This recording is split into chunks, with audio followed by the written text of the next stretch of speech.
প্ৰাণৰ শিল্পী জুবিন গাৰ্গৰ অবৰ্তমানত 53 সংখ্যক প্ৰথমটো উপজা দিন ৰাজ্যজুৰি পালন কৰা হৈছে।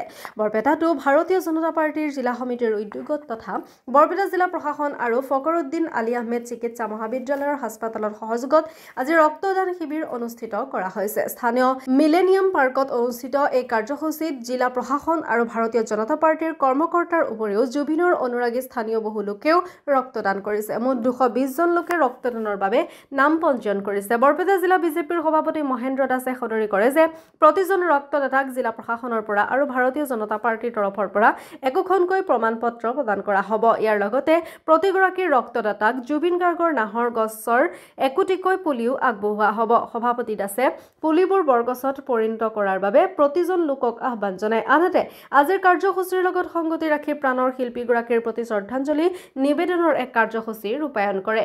নমস্কাৰ।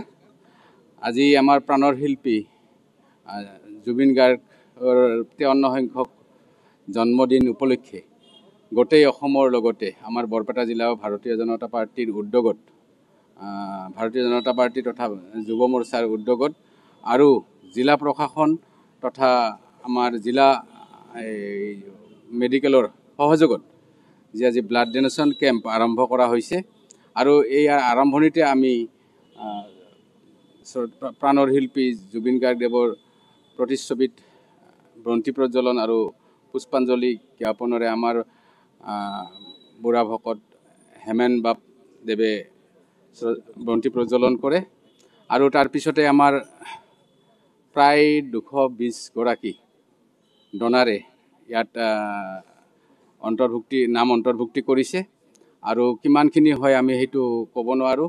তথাপিও আমি ভবা ধৰণে গোটেই অসমৰ লগতে বৰপেটা জিলাতো আমি পিছ পৰি থকা নাই। বহুখিনি ডনাৰ ইতিপূৰ্বে আহি ইয়াত সমবেত হৈছে। গতিকে প্ৰাণৰ শিল্পীগৰাকীৰ যি আজি জন্মদিন তেখেতে নহ'লেও আজি গোটেই অসমে তেখেতক শ্ৰদ্ধাঞ্জলি জ্ঞাপন কৰিছে। গোটেই অসমৰ ভাৰতীয় জনতা পাৰ্টিৰ লগতে ৰাইজে স্বতঃস্ফূৰ্তভাৱে এই কাৰ্যসূচীত অংশগ্ৰহণ কৰিছে আৰু অদূৰ ভৱিষ্যতেও আমি এনেধৰণৰ কাৰ্যসূচী হাতত লৈ থাকিম।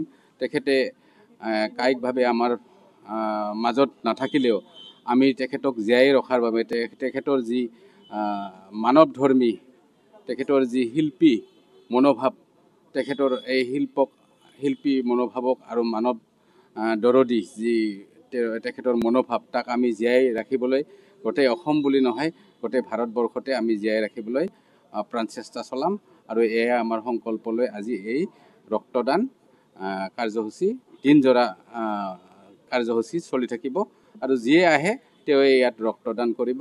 আমি ৰক্তদান কৰাৰ পিছতে এখন আমাৰ প্ৰশাসনৰ তৰফৰ পৰাই হওক বা আমাৰ ভাৰতীয় জনতা পাৰ্টিৰ তৰফৰ পৰা এখন চাৰ্টিফিকেটৰ ব্যৱস্থা কৰিছোঁ আৰু একোডালকৈ আমি নাহৰৰ আৰু